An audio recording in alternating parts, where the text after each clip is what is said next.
Kristoffer, tapir í Slóvenunum í dag. Hvernig er svona tilfinningin eftir þennan leik? Bara svipuð eftir síðustu 3 leiki. Stórt tap, byrjum vel eins og maður gerir alla leikina og missum maður síðan langt fram úr okkur í öðru leiknum og síðan bara svipuð saga í seinni hálfleik. Náðum okkur einhvern veginn aftur í gang í 3. leiknum og í lokin. Jú, var einhverjir jákvæðir kaflar en það er bara ekki nógu mikið á móti svona sterku liði.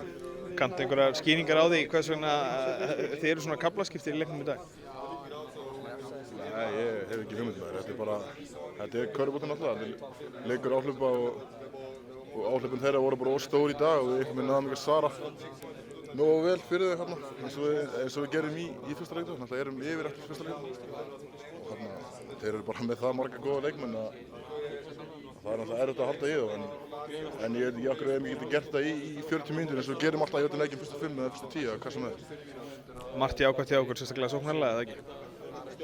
Jú, við erum að fá náttúrulega mikið af flottum skotum en samt náttúrulega þetta er gott lið og þeir eru náttúrulega þrönga okkur líka og þvinga okkur að taka erfið skot sem við erum ekki að setja en jú, eitthvað eins og sagðan, eitthvað gott á köflum og við þurfum bara að taka það með núna í síðasta leikin. Síðasta leikin á morgun á móti Finnum sem að gætu mögulega verið komnir áfram þá. Er það ekki, ætlum við ekki bara að gera loka tillögu og allt í þetta fyrir sigur á morgun? Það hlýtur að vera. Við höfum eitt tækifæri eftir fyrir að sanna okkur fyrir stuðningsflokkinu og ég held að sé ekki betur en að klára að finna á heimavelli og þetta verður heldur svipað. Við erum líka við jafn marga áhorfendur og Finnland, þannig að þetta verður hörkuleikur og vonandi bara að við náum að standa undir nafni og sýna okkur rétt andlit og spila vel saman í 40 mínútur.